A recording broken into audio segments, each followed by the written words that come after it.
ज्ञानादित्यं जिनं नत्वा श्रीदं सर्वप्रकाशितं भक्त्या शान्ति सुधर्मौचा ज्ञानवैराग्यवर्धकौ जीवमजीवमदप्पं जडवरवसहेण जेनणे नित्यं देविन्दुबिन्दुवन्दं वन्दे तं सर्वदा शिरसा नमो अनन्ताणं नमो सिद्धाणं नमो आयरीयाणं नमो झायाणं नमो लोय सबसाहुरम्। अनंत अनंत परम सिद्ध भगवान की 1008 भगवान चंद्र प्रभु स्वामी की अंतिम तीर्थेश भगवान वर्धमान स्वामी की परम पूजनीय आचार्य भगवान 108 श्री कुंतु सागर जी मुनि महाराज की परम पूजनीय आचार्य गुरुवर 108 श्री विशुद्ध सागर जी मुनि महाराज की अहिंसामय विश्व जैन धर्म की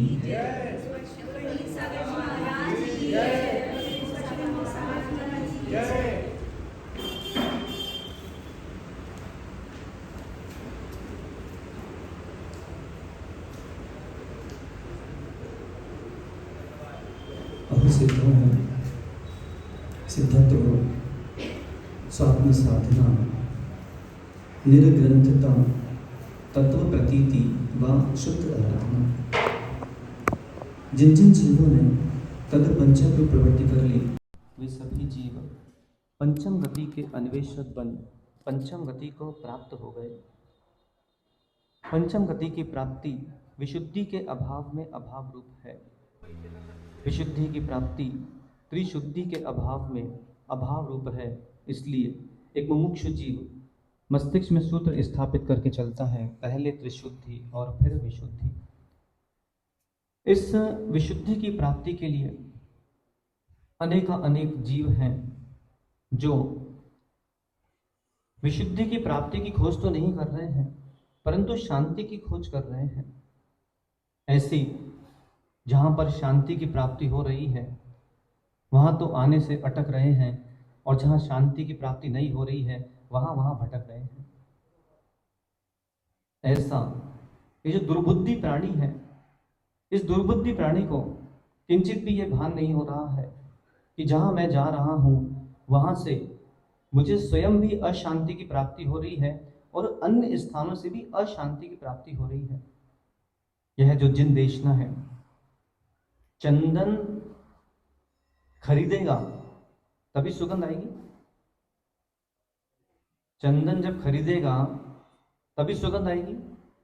कोई इत्र का व्यापारी यहां नीचे से निकला तो जब नीचे जाएंगे तभी सुगंध आएगी। जब उसको रोकेंगे तभी सुगंध आएगी। जब उसको धन देंगे तभी सुगंध आएगी। जब उससे इत्र लेंगे तभी सुगंध आएगी।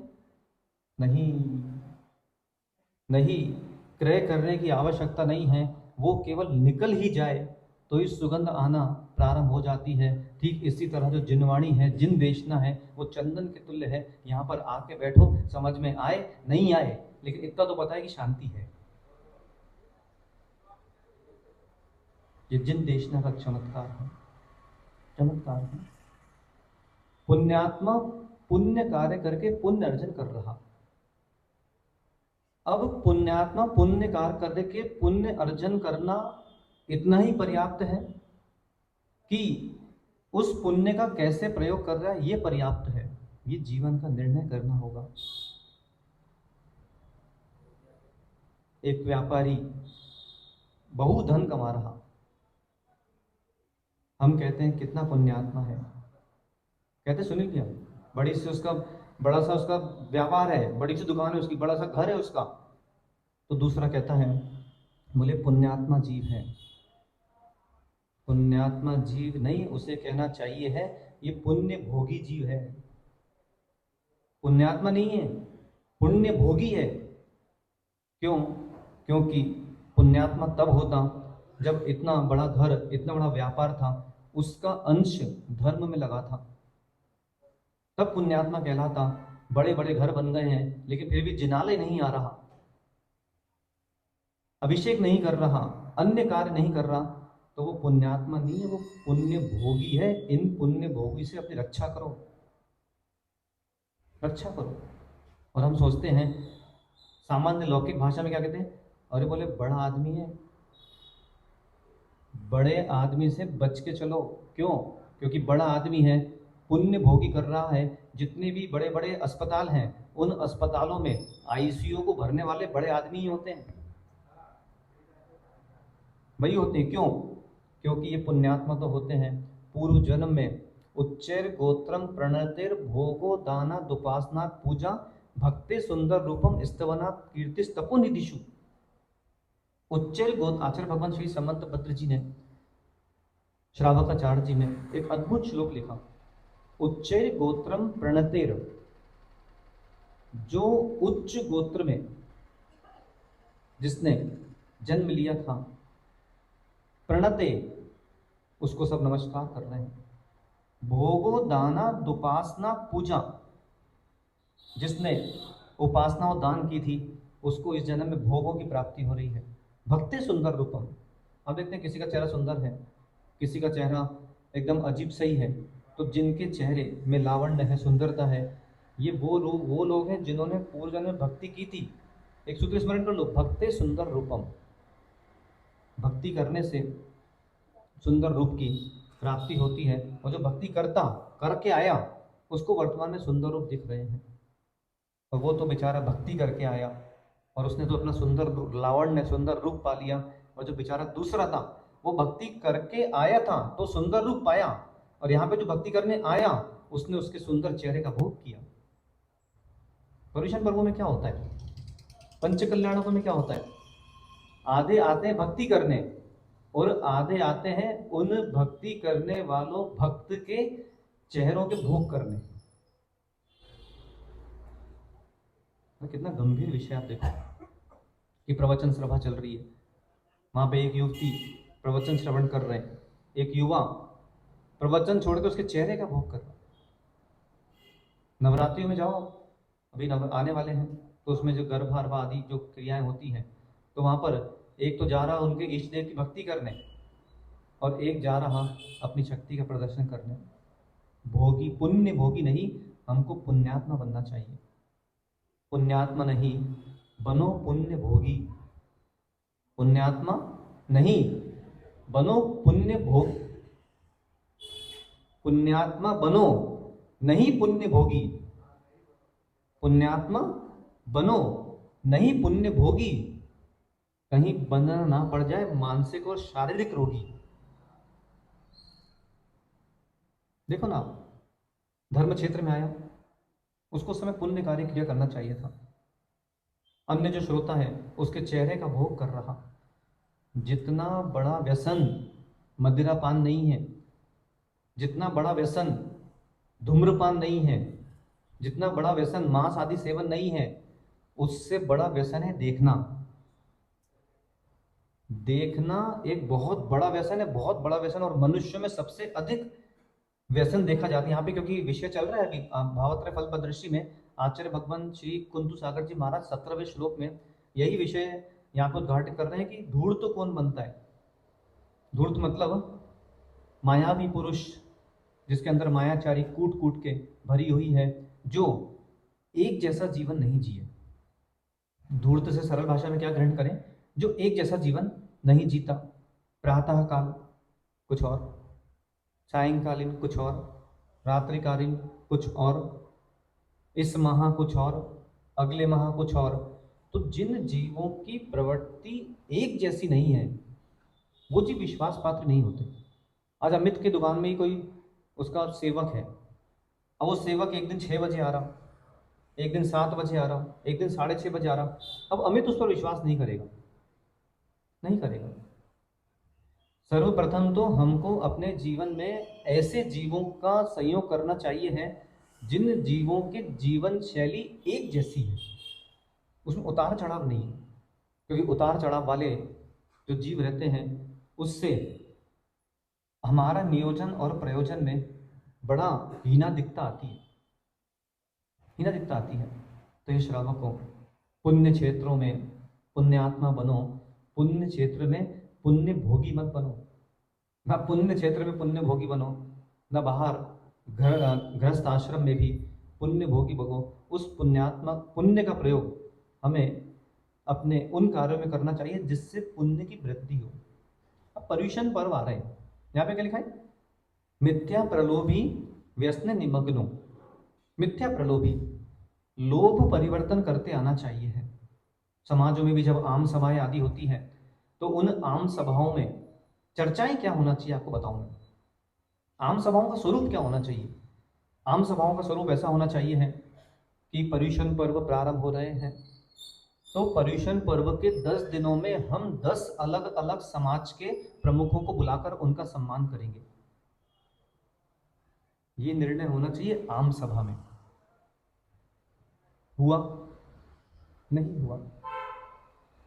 वह आम सभा आम ही रह जाती है, आम नहीं बन पाती। वे आम सभा आम ही रह जाती है। आम मतलब कच्चा आम नहीं, आम मतलब ऑर्डिनरी। वे आम सभा आम ही रह जाती हैं, आम नहीं बन पाती, जिनमें केवल इतने विषय होते हैं कि भैया धन कितना रखना है और भोजन का मेनू क्या होगा। वो आम सभा कभी आम नहीं बन पाई। इसमें जो पदधारी हैं, प्रमुख हैं, उन प्रमुखों को बहुत बुद्धि लेने की और देने की आवश्यकता है। पहला निर्णय तो यह होना चाहिए है आम सभा में, क्योंकि आम सभा में आम आदमी को बोलने का पूरा हक होता है, उसी को बोलते हैं आम सभा। तो आम सभा में पहला निर्णय ये होना चाहिए है कि पर्युषण पर्व आ रहे हैं तो 10 दिनों में हम 10 अलग अलग समाज के जो भाई बंधु हैं, उन समाज के भाई बंधुओं को हम जाएंगे और आमंत्रण देंगे ताकि उनका हम यहाँ पर सम्मान कर सकें। ये होना चाहिए है। फिर आम सभा में ये निर्णय होना चाहिए है कि भैया 10 दिन आ रहे हैं पर्युषण पर्व के, तो इन 10 दिनों में हम ऐसे 10 स्थान ढूंढेंगे जिन 10 स्थानों पर सबसे अधिक भीड़ भड़का होता है। उन 10 स्थानों पर जाकर हम सबसे पहले बड़े बड़े बैनर लगाएंगे। ये आम सभा का निर्णय होना चाहिए है। मैं बता रहा हूँ आम सभा में मिनट्स जो बनते हैं ना, क्या होती है आम सभा, आम सभा का स्वरूप क्या होता है, ये हम जैसे आम लोग बताएंगे आपको। ये आम सभा होती है, ये निर्णय होना चाहिए आम सभा में। ये निर्णय होना चाहिए है कि भैया 10 दिनों में समाज में जितने भी वृद्ध हैं, उन वृद्धों का सम्मान इन 10 दिनों में कभी ना कभी किया जाएगा। सब सोचते चलो सुनील भाई आपकी जवाबदारी है, सब 10 दिन में होना चाहिए। आपको दे रहा हूँ, आपको संयोजक बना रहा इस आम सभा का, जितने भी विषय बता रहा मैं आपको। तो इन 10 दिनों में जितने भी वृद्ध हैं जिनकी आयु 70 वर्ष से ऊपर है, उन 70 वर्ष के ऊपर के आयु वाले वृद्धों का हम यहाँ पर सम्मान करेंगे। ये आम सभा का निर्णय होना चाहिए है। फिर आम सभा का ये निर्णय होना चाहिए है कि पर्युषण पर्व में जितने भी जिन्होंने पर्युषण पर्व के पहले अपना पूर्ण योगदान दिया है, उनको स्वयं खोजें और खोजने के बाद उनका सम्मान करें, प्रमुख जितने भी हैं। ये आम सभा में निर्णय होना चाहिए है। आम सभा में ये निर्णय होना चाहिए है कि पर्युषण पर्व आ रहे हैं तो इन 10 दिनों में जितने भी, पहले तो हम 10 दिनों के पूर्व जो 10 दिन हैं सबके पास जाकर हम ये निवेदन रखेंगे कि हमारी समाज में त्यागी वृत्ति की वृद्धि हो, इसलिए हम चाहते हैं कि आप सब भी उपवास करें। पहले तो ये कर्तव्य होना चाहिए है।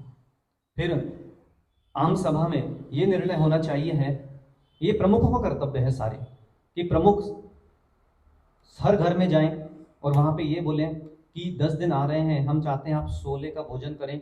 अगर आपके यहाँ पर किसी प्रकार की कोई परेशानियां हैं तो हम आपको 10 दिन तक लगातार ट्रस्ट कमेटी की तरफ से 16 की सामग्री प्रदान कराएंगे। ये आम सभा का निर्णय होना चाहिए है ताकि वो जीव भी व्रत का पालन कर सके। कई ऐसी माताएं वृद्ध हैं या कई परिवारों में जिनमें कुएं के पानी की समस्या है, वो 10 दिन 16 का भोजन करना चाहते हैं, आदि करना चाहते हैं, तो हमारा कर्तव्य है कि 10 दिन हम उनको परिपूर्ण रूप से व्रती संज्ञा को प्राप्त कराएं।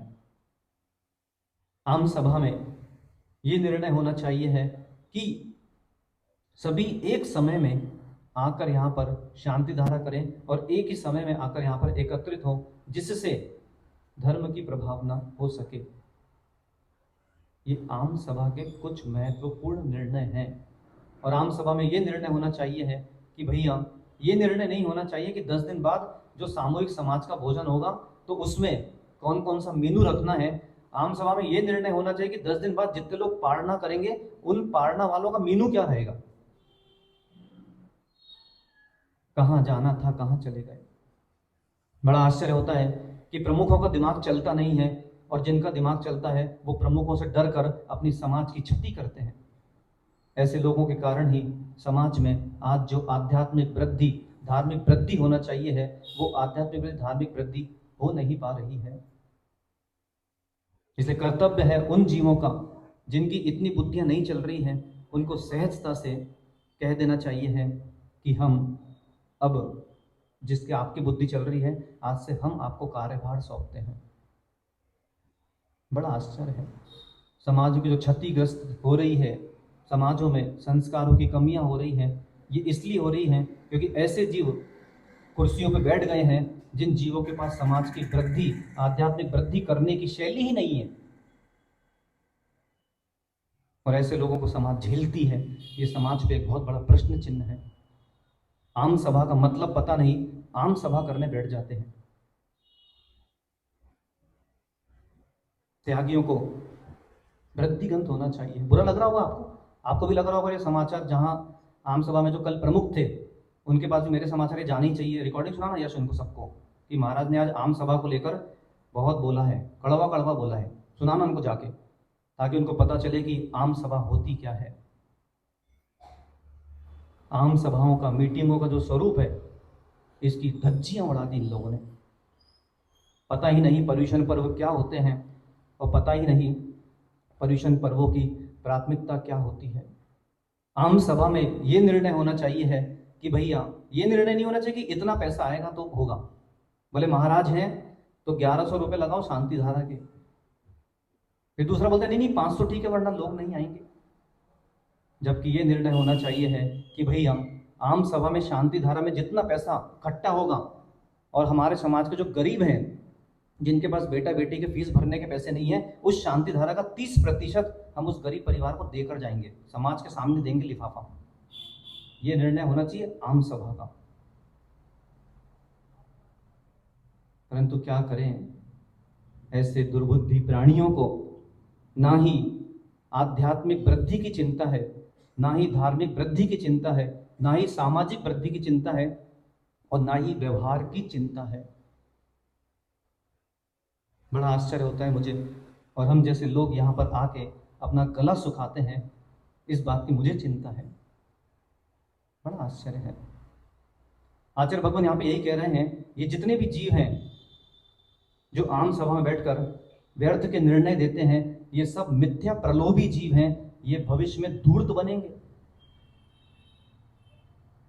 कुंतु सागर जी बोल रहे हैं, मैं नहीं बोल रही। मिथ्या प्रलोभी। ये आप मुझे बोलते सुन रहे हो, लेकिन अभी मैं नहीं हूं, अभी ये कुंतु सागर जी बैठे हैं और कुंतु सागर जी बोल रहे हैं।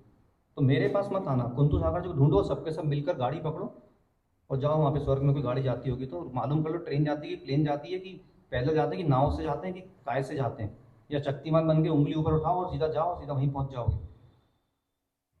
मिथ्या प्रलोभी। ऐसे मिथ्या प्रलोभी जीवों से हे समाज के आम सदस्यों, अपने आप को बचा के रखो, समाज की क्षति हो रही है। सुमेर चंद जी, समाज की क्षति हो रही है, रहो, चुप रहो, मौन रहो, कुछ मत बोलो, डरो और मरो।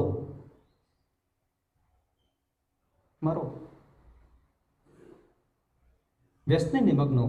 आम सभा में ये निर्णय होना चाहिए है कि भैया 10 दिन पर्युषण पर्व के आ रहे हैं, इन 10 दिनों में हम सब प्रमुख मिलकर ऐसे 10 स्थानों में जाएंगे जहां पर गरीब रहते हैं, हम उनको समाज के कोष में से कुछ द्रव्य प्रदान करके आएंगे। ये आम सभा में निर्णय होना चाहिए है। क्योंकि उसमें उत्तम सोच धर्म भी आता है। लोभ परिणति का त्याग। लोभ परिणति का त्याग मतलब क्या?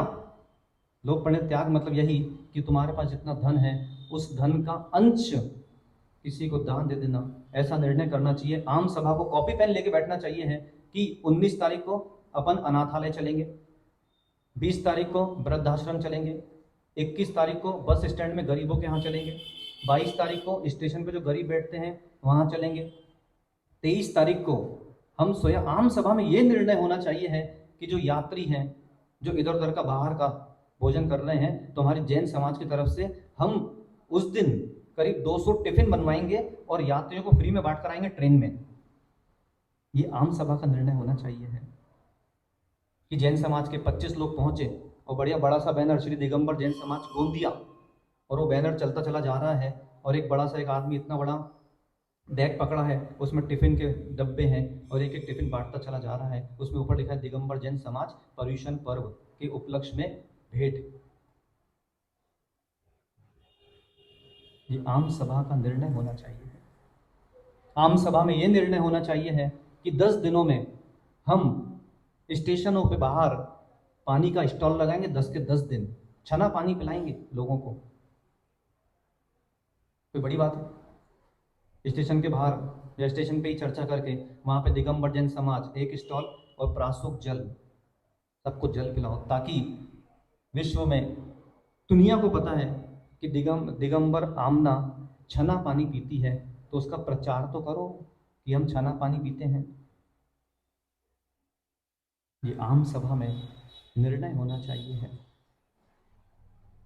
क्या करें पर मिथ्या प्रलोभी व्यसने निमग्नो। इन मिथ्या प्रलोभियों ने, इन व्यसन में निमग्न लोगों ने स्वयं तो धूर्त बन गए और दूसरे की जो परिणति थी उस दूसरे की परिणति को भी धूर्त बना दिया, धूर्त बना दिया। लेकिन धूर्त को धूर्त मिलते हैं, इसमें शंका नहीं करना। अमित पहुंचा एक बार जैन बेकरी अन्नी के पास, तो अन्नी बड़ा समझदार था। अमित वहां पे खड़ा रहा 5 मिनट, और जैसे ही अन्नी वहां से अमित बाहर निकल रहा था तो अन्नी बोला भैया 160 रुपये दो। तो अमित बोला भाई किस बात के 160 रुपये?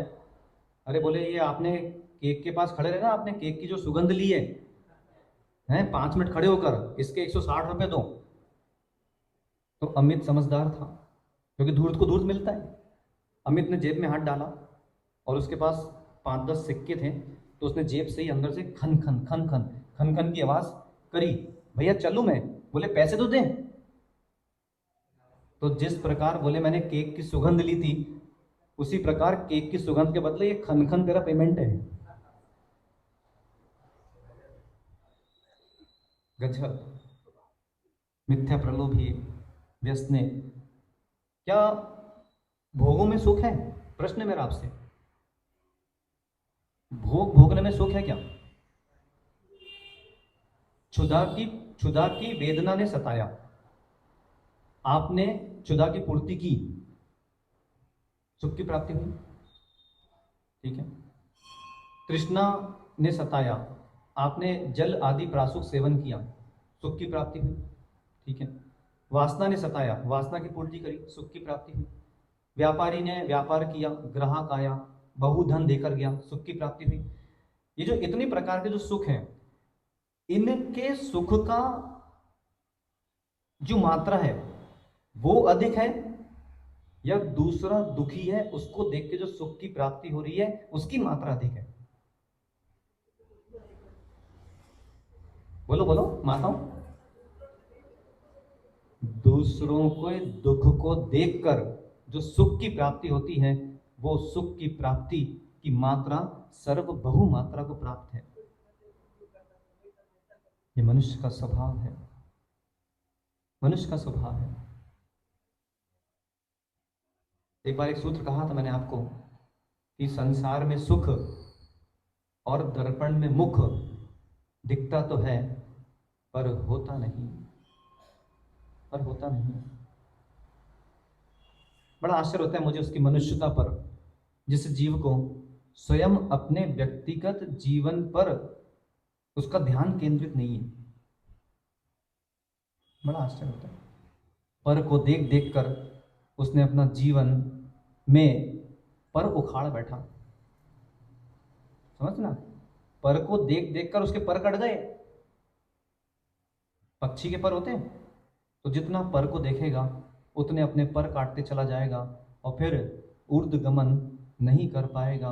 पुनः कहता है एक बार, पर द्रव्यों को मत घूर, हो जाएगा चूर चूर। पर द्रव्यों को मत घूर। हे श्रावकों, मुझे नहीं पता कि आपने आज तक कितने वक्ताओं को सुना है, मुझे नहीं पता आपने आज तक कितने शास्त्र पढ़ लिए हैं, कितने कितने जीवों से, लोगों से आप मिल चुके हैं, उन्होंने आपको क्या क्या शिक्षाएं दी हैं। ये सब तो मैं समझता नहीं, आपके व्यक्तिगत जीवन के अनुभव है। पर इतना मैं जरूर समझता कि जितने लोगों से आज तक आप मिले हैं और जितने कार्य आज तक अपने जीवन में किए हैं, उससे अधिक शांति ये जिन देशना सुनने से आपको होती है।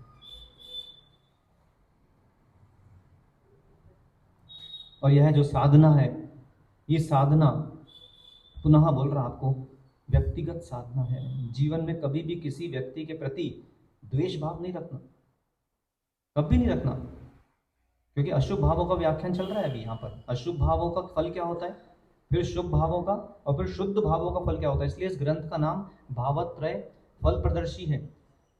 कभी भी जीवन में शांति से जीना चाहते हो, चैन से जीना चाहते हो, तो कभी भी किसी भी व्यक्ति के प्रति द्वेष भाव नहीं रखना, क्योंकि जैसे ही आपने उस व्यक्ति के प्रति द्वेष भाव रखा तो वो तो अपने आनंद से जी रहा है, उसका चेहरा आपके नयन पटल पे रहेगा और आप शांति से जी नहीं पाओगे। अनुभव है तो आप अनुभव लगा लो।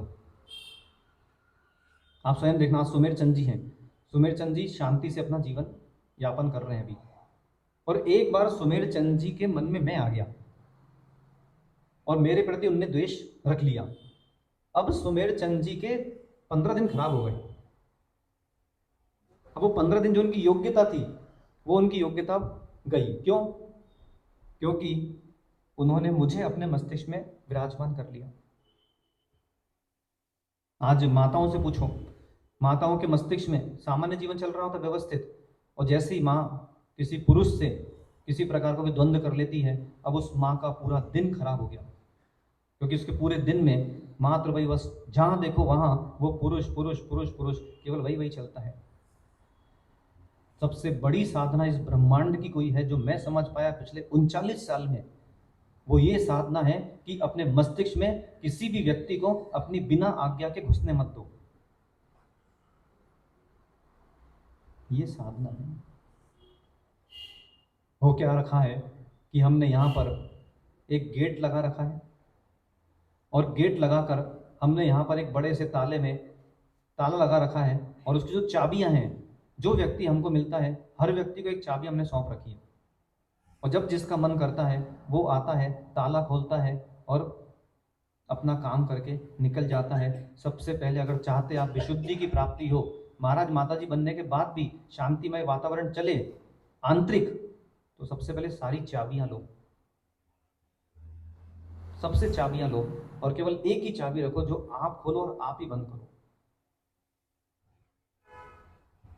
आज हर व्यक्ति चैन से जीने के लिए बेचैन है। क्या कहा अमित भाई? आज चैन से जीने के लिए बेचैन है, और इसलिए बेचैन है क्योंकि दूसरा चैन से जी रहा था, उसको चैन से जीने के लिए तेरे पास चैन नहीं है, इसलिए बेचैन है। सबसे निकृष्ट प्राणी इस संसार में वो नहीं है जो मदिरा का पान कर रहा। सबसे निकृष्ट प्राणी इस संसार में वो नहीं है जो धूम्रपान कर रहा। सबसे निकृष्ट प्राणी इस भूमंडल पर वो नहीं है जो वैश्यगमन आदि सप्त व्यसनों 21 व्यसनों में लीन है। सबसे निकृष्ट प्राणी इस संसार में वो है जो दूसरे के जीवन में झांक रहा है। उससे बड़ा कोई निकृष्ट प्राणी नहीं है, प्राणी नहीं है। और मेरा तो उन झांकने वालों से प्रश्न है कि झांक कर तुझे अशांति के अलावा मिले ही क्या है? मिले ही क्या?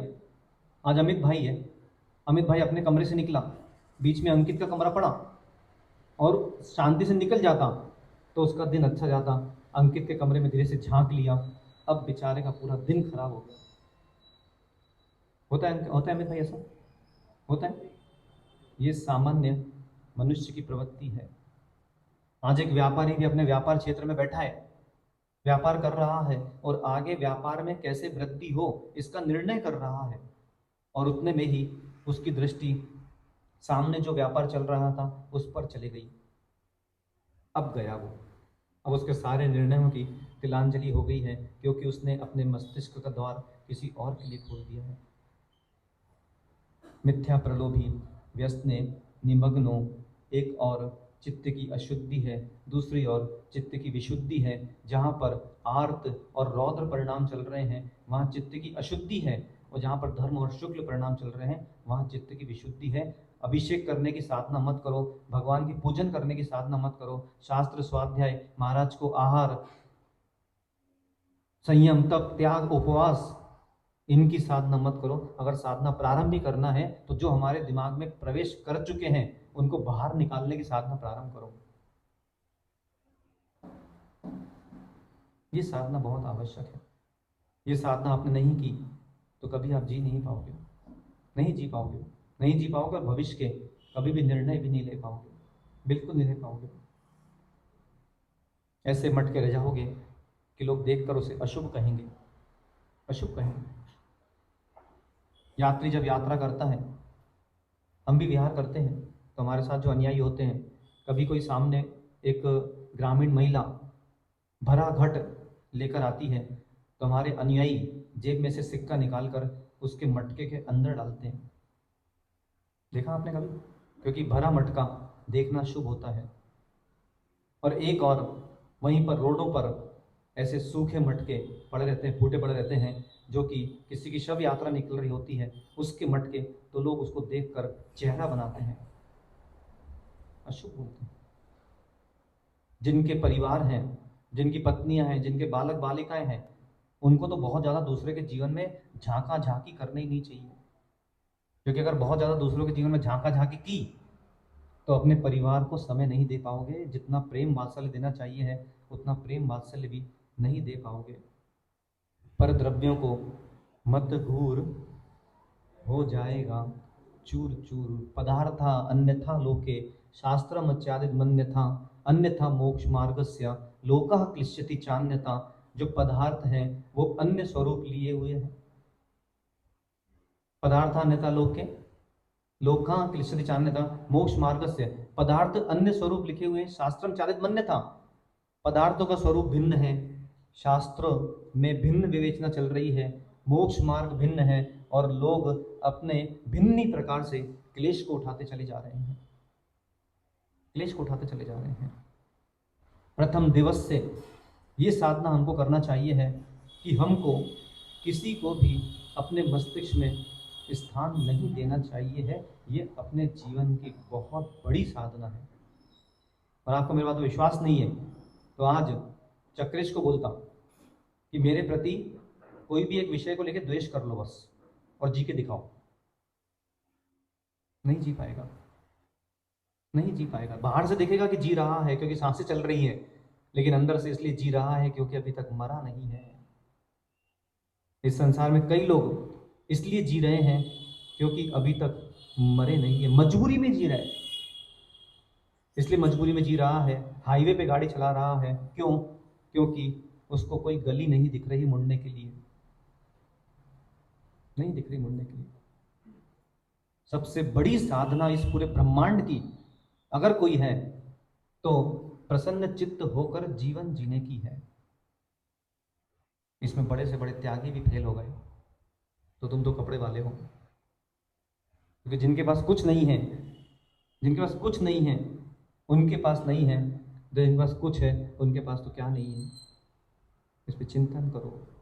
मिथ्या प्रलोभी व्यसने निमग्नो, नास्तिक्यवादी परलोक लोपी।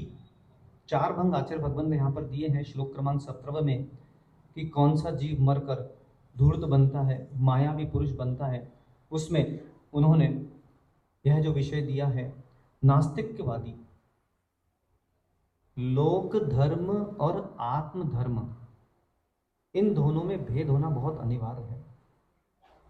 अगर आप वास्तव में आस्तिक्यवादी हो, जैन धर्म, देव शास्त्र, गुरु के प्रति आपका श्रद्धान है, तो आप ऐसे कई स्थानों पर नहीं जाओगे जिन स्थानों में आपकी नास्तिकता दृष्टिगोचर होती है। ऐसे जितने भी परिवार हैं, उन परिवारों में भी जिनको अन्य धर्मों के उपदेश आदि श्रवण करने का अभ्यास है, उनको भी कहना है कि भैया तू तो नास्तिक के हो चुका है, तो कान में वो ठूस कर कोने में बैठ के सुन ले, लाउड स्पीकर में मत चला, कहीं दूसरा नास्तिक ना हो जाए।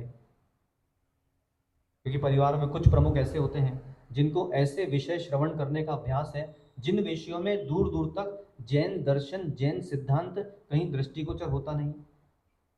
और उसको अन्य का कर्तव्य है, क्या चाहता कि दर्श को सुरक्षित रखना चाहता है, उसका सम्यक दर्शन सुरक्षित रहे, तो अन्य को किसी प्रकार की कोई भी अन्य कथाएं लाउड स्पीकरों में घर पे नहीं चलाना चाहिए।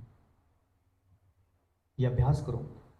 तुमको पुराने संगीत सुनने का अभ्यास है, तो तुम कोने में बैठकर कान में वो ठूस कर सुन लो, लेकिन पूरे घर में उसको मचाओ मत। क्योंकि आज तुम तो संगीत को सुन के संभल गए, अगर कोई दूसरे ने संगीत सुन लिया तो कहीं वो भटक ना जाए। आज तुम तो वो तथ्य सुनकर, सम्यक दर्शन तुम्हारा सुरक्षित है अभी भी, अन्य जो कथाएं आदि सुन रहे हो, कहीं ऐसा ना हो कि तुम्हारा तो सुरक्षित है, जो अन्य सदस्य है उसका असुरक्षित हो जाए और उसको उसकी लत लग जाए और वही सुनना प्रारंभ कर दिया जाए। जीवन में बहुत सारे विषय अनउद्घाटित करके ही जीना चाहिए है, ये कर्तव्य है। आज अगर अन्नी भाई को गुटखा खाने की आदत है और नहीं छूट पा रही है, तो उसका कर्तव्य है ऐसे स्थान पर जाके गुटखा खाए जहां पर अन्य जो उसके परिवार के छोटे सदस्य हैं वो तो सदस्य कहीं देख नहीं पाए। और जिनके परिवारों में हम देखते ही आज ग्रामीण क्षेत्रों में विहार करते हैं, तो वो पिता अपने पुत्र को यहाँ गोदी में रख के बैठा बाहर और वहीं पर भूख रहा, और कुछ दिनों बाद पता चलता है कि उस पिता तो ठीक था, वो जो पुत्र था उस पुत्र को कैंसर हो गया। देखते हैं अपन ऐसे कार्य से उनको बचाना चाहिए है। व्यस्त निमग्न, इनसे बचो। नास्तिकवादियों से बचो। नास्तिकवादी भविष्य में मरकर धूर्त बनता है। नास्तिक मतलब जिसके अंदर से अब जैन धर्म के प्रति श्रद्धान उठ चुका है, मात्र बाहर ढोंगी भेष बना के घूम रहा है। ऐसे लोगों से अपनी रक्षा करो। ये नास्तिक के लोग हैं कि जिनालय तो आ रहा बढ़िया धोती दुपट्टे पहनकर, लेकिन उसके अंतरंग में अब किसी प्रकार का भी कोई जैन धर्म के प्रति श्रद्धान नहीं बचा, किसी प्रकार का कोई मुनियों के प्रति, प्रवचनों के प्रति, जिन देशनाओं के प्रति कोई भी श्रद्धान नहीं बचा। ये सब नास्तिकवादी लोग हैं और धूर्त बनते हैं। इनसे दूरियां बना के रखना चाहिए, दूरियां बना के रखो। जीवन वाहन चालक के तुल्य है। जैसे एक वाहन चालक जब यात्रा करता है तो जितने भी मार्ग में अन्य वाहन चालक मिलते हैं, कभी किसी को बोलता नहीं भैया हटना, हाँ भैया हटो, हाँ भैया हटो, कभी नहीं बोलता। जहाँ से उसको मार्ग दिखता है वहाँ से वो उनको आगे करता हुआ चला जाता है। ऐसे हमारा जीवन होना चाहिए है कि मैं भी वाहन चालक हूँ, ये सब वाहन चालक हैं, जिनको जैसे जीना है वैसे जिए। मुझे तो पता है ये मेरा मोक्ष का स्थान है, इनको आगे बढ़ के निकलना चाहिए है। अजमेरा जी को थोड़ा विलम्ब हो गया, जल्दी आना चाहिए था। आपकी प्रशंसा कर रहा था मैं। नास्तिकवादी नहीं बनना चाहिए, इससे बचना चाहिए श्रावक को। बहुत ही गंभीर विषय है। और परलोक लोपी, कल मैंने 3 विषय निकाले थे, परलोक लोपी, टोपी और कोपी। ये 3 तरह के लोग बहुत हैं संसार में जो टोपी पहना रहे हैं। पहले तो वे लोग, दूसरे वे लोग जो कोपी हैं। कोपी जानते ना? कोपी मतलब कौन? कोपी जानते? हाँ, कोपी नहीं? अरे वो नहीं, कहाँ जाना था, कहाँ चले गए? कोप जनान को पापायम अताम्रम यक्षु। महावीर अष्टक पढ़ा ना आपने? तो जनान को पापायम, कोप मतलब होता है क्रोध, और जो क्रोध करता है क्रोधी, उस क्रोधी को बोलते हैं कोपी। कोपी। तो संसार में टोपी, कोपी और परलोक लोपी, ये बाहुलता को प्राप्त है, बाहुलता को प्राप्त है। वही पहनाता है टोपी जो होता है कोपी। टोपी कौन सी वाली है? ये वाली नहीं जो तुम अभी पहन के नहीं बैठते यहाँ पे प्रवचन में। धर्म प्रभावना क्या होती है, ये सीखने की आवश्यकता है। कितनी बार कहा कि जब भी प्रवचन सुनो सर ढककर बैठना चाहिए है, क्योंकि यहाँ पर प्रणीत सागर को मत देखो, यहाँ पर महावीर की जिन देशना को देखो, जिन देशना को देखो। हे श्रावकों, जिंकी भाई, सोनू भाई, अमन भाई, अमित भाई, प्राचीन लोगों ने क्या किया वो छोड़ो। समझ रहे हैं आप? प्राचीन लोगों ने क्या किया वो छोड़ो, लेकिन वर्तमान में हमको क्या करना है जिससे प्राचीनता बन जाए, उस पर आपको दृष्टिपात रखना चाहिए। कर्तव्य है अपना। अगर वृद्ध लोग टोपियां पहन के नहीं बैठ रहे हैं, सर ढक के नहीं बैठ रहे हैं, तो हमारा कर्तव्य हम इस परंपरा को आगे बढ़ाएं, ताकि ये लोग तो वृद्ध हो गए हैं, जो नीचे वाले हमारे लोग हैं उनमें संस्कार पड़े। व्यक्तिगत हमारा जीवन जो चल रहा है, जिसको आप अय्याशी बोलते हैं, वो जीवन अपना व्यक्तिगत रखो अलग से, लेकिन जब धर्म स्थानों पर हो या अन्य स्थानों पर हो तो उस समय केवल हमको एक ही चीज दिखना चाहिए है, जिसका नाम है जैन धर्म। जैन धर्म बहुत दृष्टिपात करना होगा। परलोक लोपी, परलोक लोपी, जिसने परलोक का ही लोप कर दिया, जिसको पुनर्जन्म पर विश्वास ही नहीं है, बोले जो होता है यही होता है, यही दिखता है, इसलिए मस्ती से जीवन जियो, जब तक जियो सुख से जियो, और पैसा नहीं तो पड़ोसी से ऋण लेकर घी पियो। इन जैसे जीवों को चारवाकी कहा जाता है। तो ऐसे कथन कभी भी कोई भी करे, बोले क्या धर्म भरम कर रहा है, बोले देखना कितना हैंडसम दिखता है, मजे कर, ऐश कर। तो भैया ये परलोक लोपी लोग हैं, जबकि हमें ऐसे संबोधन देना चाहिए। आज जिंकी का कर्तव्य है, जिंकी को अपने यहाँ पर ले, मेरे से लिया शास्त्र भाई, जिंकी को अपने यहाँ पर शास्त्र रखना चाहिए है। और जैसे ही ये सब पहुंचे तो जिंकी को तुरंत, जो जीव अत्यंत पाप करता है वह नरक में जाता है, तथा उन पापों के फल की परंपरा नरक से ही समाप्त होती है, किंतु नरक से निकलकर प्राप्त होने वाली पर्याय में भी आती ही है। उसको पढ़ना चालू कर देना चाहिए। ऐसे लोग ही धर्म प्रभावना में आगे रहते हैं। और जो पता चला एक माँ स्वाध्याय कर रही और कोई आया और माँ ने ग्रंथ छोड़ दिया, हाँ कल का बनाओ तो, हे माँ ये तेरी जो परिणति है, ये तेरी परिणति ने धर्म की अप्रभावना कर डाली। अपने आप को ऐसा बनाओ, ऐसा बनाओ, ऐसा बनाओ कि जब भी तुम्हारे मुख से शब्द निकले, मात्र धर्म की परिणति कैसे हो यही शब्द निकले, अन्य शब्द नहीं निकले।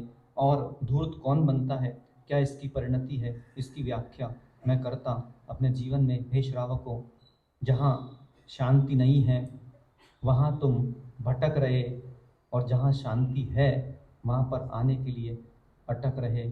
ऐसा है जो भटकन और जो अटकन वाले जो विषय चल रहे हैं, इस पर पुरुषार्थ करना चाहिए है। कहाँ जाना था, कहाँ चले गए, न जाने तुम किस किस से चले गए। भगवान से सामने ध्यान करते चलो। निसंगो हम है शुद्धिकम, ससंगो हम है विशुद्धिकम। भगवान से प्रार्थना करते चलो, हे भगवान, हाँ हे भगवान, भगवान से भगवान को मिला दो ना, और हमें भी भगवान बना दो ना, क्योंकि भगवान बनने के बाद ही सर्वदर्शी बन पाओगे, या सर्वदर्शी बनने से ही भगवान बन पाओगे। यह भावत्रय फल प्रदर्शी बनाता सर्वदर्शी, और सर्वदर्शी बन गए तभी बन पाओगे जब स्मृति परिवर्तन करोगे। स्मृति परिवर्तन कर ही लें, जिससे ये लक्ष्य जो है, जिसके लिए सब तड़प रहे हैं, तुमको देखने के लिए तड़प रहे हैं, वहीं हो संस्कार, जहाँ नहीं हो बार बार। भगवान चंद्र प्रभु स्वामी की